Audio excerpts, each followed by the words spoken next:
Kuya, dito. Diyan, oh, tayo na dyan. Kuya, ingat ha. Salamat ng madami. Ayan, itayo natin. Yan. Kuya, sa ulitin ha. Salamat ho, pasalalan ng gate. Thank you, kuya. Uy, ikaw, okay ka lang? Ang dami nito. Baka mamaya mapasubo ka. Paano mo bibenta to? Makakahanap ako, Lucy. Kung kailangan ko magbenta sa harap ng Quiapo at Baclaran, ready ako. Alam mo naman na tingi-tingi na yung kita ko sa bawat piraso eh, kaya kailangan kong damihan. Ikaw bahala, sige. Pero baka mamaya napapabayaan mo na rin yung sarili mo, ha? Halika nga. Halika, dali. Ano na naman ba yun? Ikaw. Kailan ka huling tumingin ng sarili mo sa salamin? Namumutla ka na, friend. Huwag mo sabihin sa aking anemic ka na. Ang palaya yung katapat nito. Pampasigla ng dugo. Ay, dami-daming racket, tapos wala ka pa rin kita. Oo eh. Puro temporary naman kasi walang regular.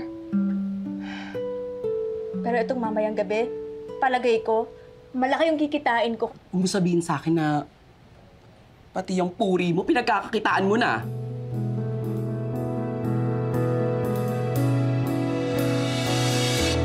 Nako sis, ito yung trending ngayon. Hindi mo na kailangan bumili online kasi ito kitang-kita mo na yung quality. O di ba sis, wala nang SF yan o. Nako, pwedeng hulog yan. Damihan mo na, babalikan ko na lang yan sa kanatapusan. Ayan, ito maganda yan sis. Nako, sukatin nyo yan. Oo, ito pa, ito. Ayan. Nako sis, bagay na bagay sa'yo to. Oo. Meron ako dito. Ay, ito pa dito. Ay, sir! Magkano? Ay, bibili ho ba kayo? Para sa wife nyo? Skirt, dress, top, kahit ano meron ako dyan. Eto, magkano? Bastos ka! Maiyak ka? Ha? Ito, nagbabenta lang ako eh!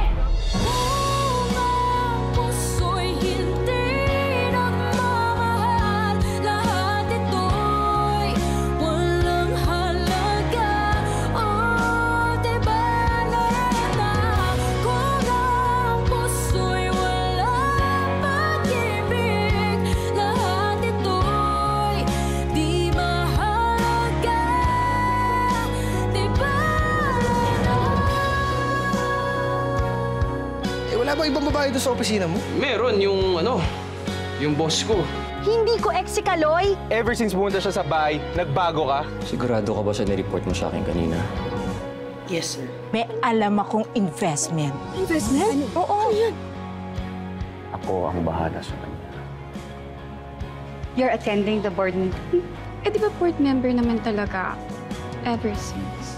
Kasi hindi ka naman usually nag-a-attend ng mga board meetings. Well, times have changed.